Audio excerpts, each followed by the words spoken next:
Since man landed on the moon, countless conspiracy theories have surfaced all over the web, some so virulent they spread like a virus, seeping into many areas of the media.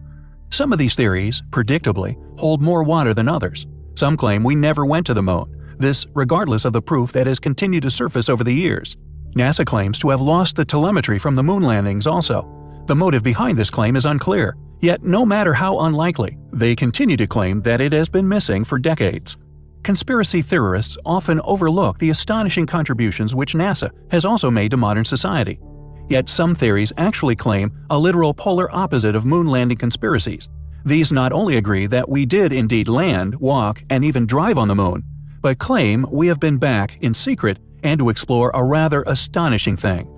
According to numerous sources, the most compelling of said claims began on YouTube, with the release of some extraordinary CGI footage of a claimed moon landing and the exploration of a simply gigantic alien spacecraft.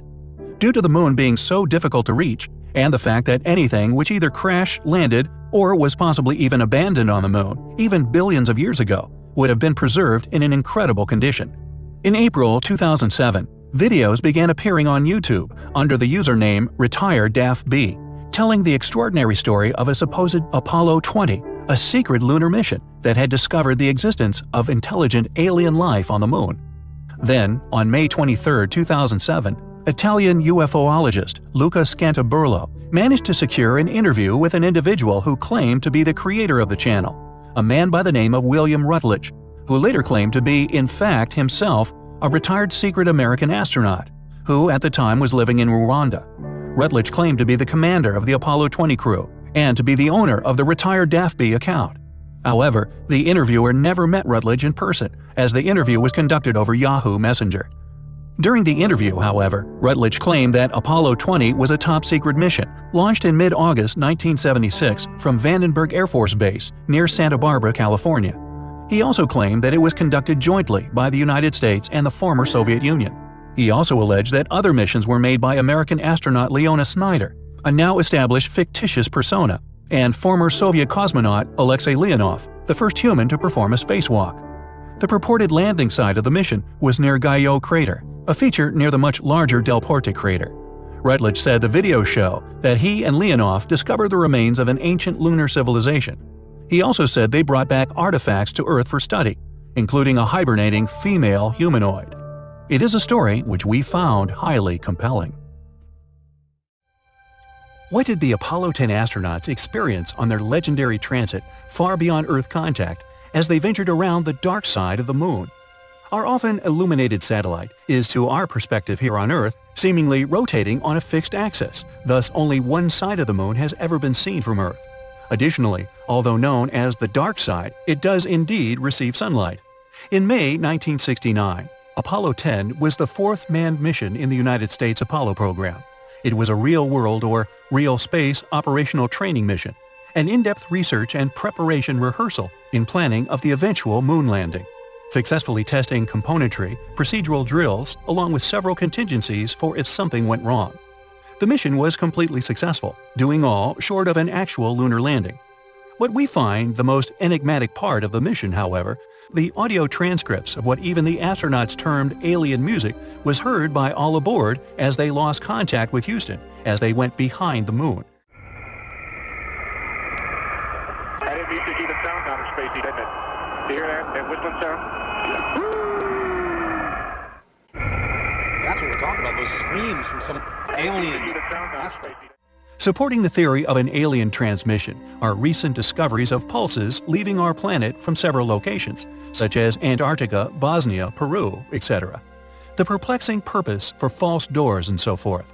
Furthermore, due to the sheer mass of rock that would be between the Earth and the far side, if the moon is receiving any directed transmissions, it's stationing strategically perfect to not only observe us, but avoid detection. The other cause for the music, a personal hypothesis, is that instead of the static we receive upon our television, residually from the Big Bang, outer of space, especially away from our own statically generating planet, this noise could, we believe, indeed sound like an eerie melody. Additionally, due to redshift and the Doppler effect, sound would warp through vast space-time travel, even from our closest neighbor, Proxima Centauri. Yet indeed, if of intelligent and extraterrestrial origin, it would be received as pulse of sound having moments of silence distorted from interstellar travel. However, who knows what advanced technological composition could be possible? The truth is out there, or maybe it's here already. There are many theories which orbit the Apollo space missions. However, apart from the obvious moon hoax claims, there are many other baffling tales surrounding these missions. Surrounding not only a proof to the validity of the programs, but also a seemingly transparent approach to presumably many, although we would never believe all, of the anomalies that the American Space Agency encountered during those incredibly expensive yet highly successful missions. Watched by nearly everyone spinning around on our small globe. One, very few lucky enough to travel away from, like to call the blue marble. There are many unexplained images that have been snapped of the moon by NASA. Some claimed as showing nothing like that of the famous pyramid we have covered in the past, seemingly rediscovered on an image once claimed by NASA as an overexposed image. Yet there are many other anomalies and objects NASA neither confirm nor deny the existence of, yet still release said images to the world. They do not deny and equally accept that many they cannot explain.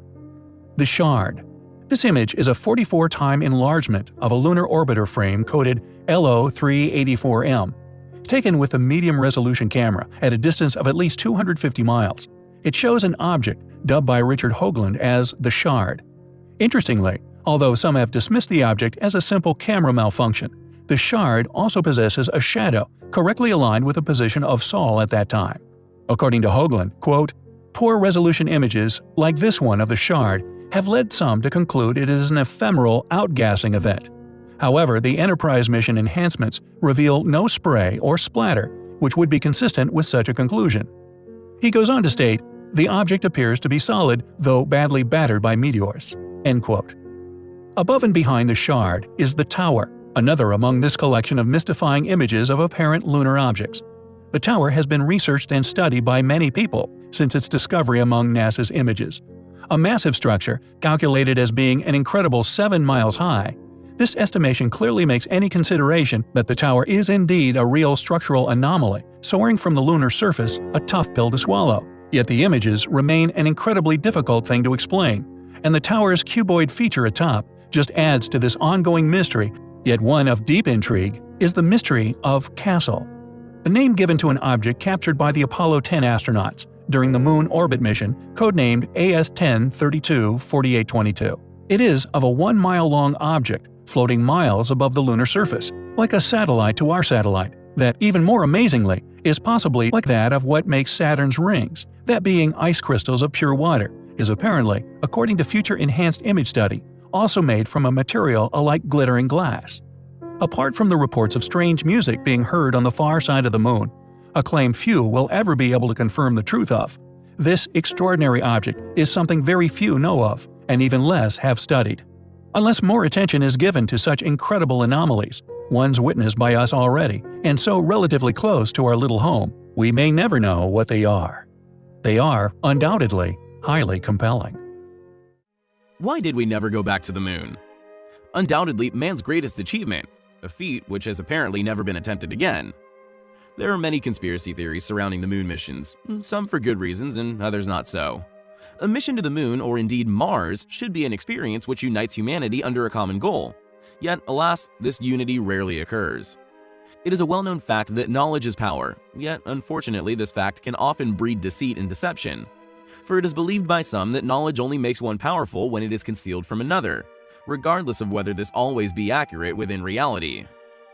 Because of this system of accumulating and protecting power, space-going nations have gone to tremendous efforts to conceal things from the public, and indeed each other. The United States government, for example, demands astronomers, astronauts, and many other workers at NASA sign an oath of confidentiality. Upon breaking this oath, you could face a conviction of treason, a crime which carries the death penalty. However, regardless of this, over the past few years, more and more individuals from around the world have bravely began to blow the whistle on these secrecies.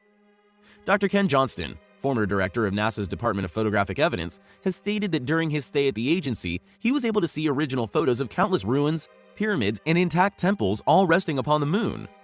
Not only are there now a number of independent testimonies made by numerous figures from within these space agencies and the accompanying programs, confessing to the concealment of ancient ruins on the moon's surface, but we also have compelling physical evidence of such structures, including photographs released by NASA themselves.